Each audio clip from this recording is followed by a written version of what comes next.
රටට ඇත්ත කියූ රටේ දිශානතිය වෙනස් කළ යුගයේ අවශ්‍යතාව ඉටු කරන ටෙලිවිෂන් ටෙලිවැකිය දැන්.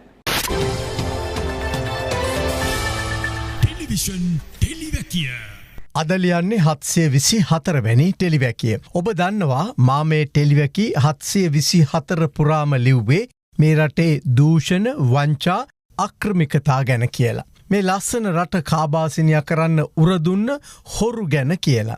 ඒ ලියව් බොහෝ අවස්ථාවල අප භාවිත කළ අපේ ජනවහරය වූ කියමනක්ද මතක් කළා ඔබට මතක ඇති. ගුරා හිටගෙන කරනකොට ගෝලීන් දුවදුව කරනවා කියලා නේද? ගුරා හිටගෙන කරනකොට ගෝලීන් දුවදුව කරනවා කියලා. මහා උන්දලා බය නැතුව හොරකම් කරනකොට වටේ ඉන්න සමහර සොක්කෝ ලොක්කන්ටත් වැඩියෙන් ගහපු අවස්ථා දැන් එලියට එමින් තිබෙනවා. විශේෂයෙන් මේ රටේ රාජ්‍ය නිලධහරින් අතර හොඳ මිනිස්සු ඉන්නවා. නම්බුකාර මිනිස්සු ඉන්නවා. නමුත් සමහරුන් ඉන්නවා උපන්ගේම හොරු, නිකං හොරු නෙමෙයි කම්බ හොරු. ඒ නිසා දේශපාලුවන් හා කරට කර මේ සමහර නිලධහරි හොරකමේ ගියා. දැන් තාමත් ඒ පරණ පුරුද්ද අතහැරගන්න බැරිව ගේම් ගහනවා. හරිද? වෙනසකට තියෙන්නේ දැන් ගුරා හොරෙකු නෙවේ, ගුරා හොරෙක් නෙවේ. ඒ නිසා ගෝලීන්ට දුවදුව හරි හිටගෙන හරි එදා ගහපු ගේම් ගහන්ට අමාරු වෙලා. එදා ගහපු ගේම් ගහන්ට අමාරු වෙලා. අහුනොත් වැලිකඩ තපින්ට වෙනවා. දැන් දැක්කනේ සිරකරුවන්ට සමාවදීපු ගේම් එක නේද? ජනපති සමාවෙන්ටත් පෙර හොර ලැයිස්තුවකින් එලියට ගිහිල්ලලු. අපේ රටේ ඉතිහාසයේ ජනපති සමාවදුන්න පළමු අවස්ථාව මේක නෙමෙයිනේ නේද? ජේආර්ලා මිනිමරු ගෝනවල සුනිල්ව ප්‍රසිද්ධියම ජනපති සමාවදීලා නිදහස් කරලා දැම්මා. එහෙම තමයි ඉතිහාසයේ තියෙන්නේ. මේක ජනපති සමාවට මුවා වෙලා ගහපු ගේම් එකක්. හිතන්නකෝ මේ ආණ්ඩුව යටතෙත් බය නැතුව මෙහෙම ගේමක් ගහන්න පුළුවන් හොරු ඉන්නවා නම් හොරුන්ගේ කාලේ කොහොම හොර ගේම් ගහන්න නැද්ද කියලා නේද? හොරුන්ගේ කාලේ කොහොම ගේම් ගහන්න නැද්ද නේද? කී දෙනෙක් අපරාධකාරින්ව හිරෙන් පන්නන්ට ඇද්ද? ඔය සමහර ඇති හැකි අපරාධකාරින් දවල් හිරගෙදර රෑට රජගෙදර රජසැප විඳිනවා කියලත් කතාවක් තියෙනවනේ නේද? මේ විදිහට බලනකොට සමහරක් වෙලාවට ඒකත් ඇත්ත වෙන්න පුළුවන්. කොහොම වුණත් කමක් නැහැ. තමන්ගේ හිරකරුවන්ට නිදහස දීපු ජනපති සමාවත් අවභාවිත කළ නියම මෑන්ව හොයාගෙන උන්දට හිරබත් කන්න වැඩේ සෙට් කරන්න ඕනේ. හරිද? ඒ එක්කම පහුගිය වසරවල ජනපති සමාව හා ඒ සමාවට මුවා වෙලා හිරෙන් පන්නපු අය ඉන්නවා නම් ආන් ඒ ගැනත් හොයන්ට ඕනේ. හරි? අපි ඒ පිළිබඳව ආණ්ඩුවට මතක් කරනවා, හොයන්ටම ඕනේ. හොඳම දේ තමයි මේ හොරු නිකං හිරේ විතරක් දාලා මදි. හරිද? මේ දූෂිතයෙන් මේ දූෂණ ක්‍රියාවලින් මෙරට අහිංසක මිනිසුන්ගෙන් කොල්ල කෑ ධනය යළි අනිවාර්යෙන්ම පවරගන්ට ඕනේ. රාජසන්තක කරන්ට ඕනේ. හොඳම ආසන්න උදාහරණය මර්වින් සිල්වා නේද? වසර දෙකක ආදායම රුපියල් කෝටි 15ක්ලු. හරිද?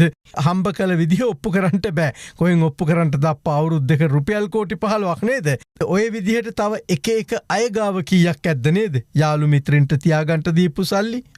හිතන තරම් ලේසි නෑ මේ හොර සල්ලි හොයාගන්න එක. විදේශ රටවලත් ඇතිනේ පන්නපුව එමටම නේද? ඔව්, එමටම ඇති විදේශ රටවලට පන්නපු සල්ලි. රටේ ජනතාව තම කනකර රුපියල් කෝටි 85000ක විතර උගස් කඩවල තියලා කන්න බොන්න සල්ලි හොයාගන්න රටක් මේක. ඒ වුණාට කොහොමද මේ හොරුන් ගහලා තියෙන ගැහිල්ල නේද?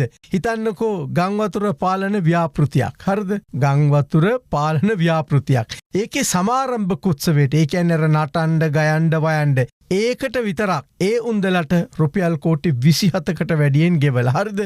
ජෝගි නටන්න කෝටි 27යි. ව්‍යාපෘතිය මේ පටන් ගන්න උත්සවයට කෝටි 27ක්. කොහොම ගැහිලිද මේවා?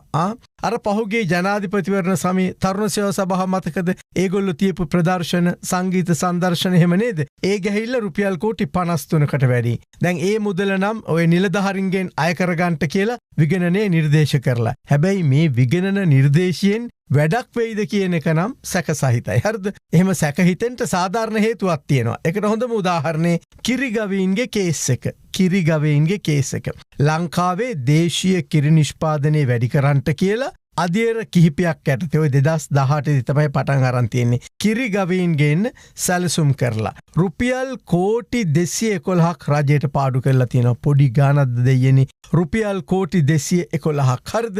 රුපියල් කෝටි 211 කජු ඇටද කොස් ඇටද. මේකේ පුදුමය කියන්නේ පළමු විගණන වාර්තාවෙන් මේ කිරිගවීන් ගේන එක ගැන විශේෂ නිර්දේශ දීලා තියෙනවා. ඒ නිර්දේශ සත්‍ය 5කට සලකන්නේ නැතුව රුපියල් කෝටි 211ක් ආයේ වැය කරලා තියෙනවා කිරිහරක් ගේන්ට. හරිද? කිරිහරක් ගේන්ට. මේක අර මේ පොහොර නෑව වගේම තමයි. නටපු නැටමකුත් නෑ, බෙරේ පළුවකුත් නෑ, රුපියල් කෝටි 211ක් පිටරටට ගෙවලා ගෙනාපු කිරිහරකෙකුත් නෑ. හරිද? මේ කිරිහරක් වගේම තමයි ওই ගුවන් යානා ප්‍රශ්නේ. ඒකත් එහෙමම තියෙනවා. මේ රටට ගෙනාවේ නැති ගුවන් යානා වගේකට ගිවිසුම් නිසා තාමත් මාසයකට ඩොලර් 8 ලක්ෂයක් විතර ගෙවනවා. ඩොලර් පොහොර නැති නැවකට ගෙව්වා, කිරි නැති කිරිගවීන්ට ගෙව්වා. රුපියල් කෝටි 211ක්. මේක මාර රටක්. මේ තරම් හොරාකාපු කම්බ හොරු වෙනුවෙන් තාමත් අතවසන පෙනී සිටින අපරාධකරුවන් එක් අයෙකු හෝ දෙන්නෙකු සිටීම තමයි හොරුන්ට වඩා භයානක. හොරුන්ට වඩා භයානකයි. මේක චෞර රාජ්‍යයක්. චෞරයන්ගේ රජදහනක්. මේ රජදහන මැද සිටින අලුත් ආණ්ඩුව. මේ අලුත් ආණ්ඩුව සිටින්නේ චෞර රාජ්‍යයක මැද්දේ. හරිද? දැන් මේ අලුත් ආණ්ඩුවට මේ චෞර වලල්ලත් එක්ක සටන් කරන්න නම් රටට ආදරේ, රටට හිතවත් ජනතාව පිට තියලා සහය දෙන්න ඕනේ. පිට තියලා සහය දෙන්න ඕනේ. හොරුන්ගේ රජදහන බිඳ දමන්න ඕනේ කියලා මතක් කරමින් අද ටෙලිවැකිය අවසන් කරන්නේ අලුතින් හිරගෙවල් හදලා හරි මේ සියලු දෙනා කූඩු කරන ගමන් ඒ සියලු ධනය අනිවාර්යෙන්ම රාජසන්තක කළ යුතුයි.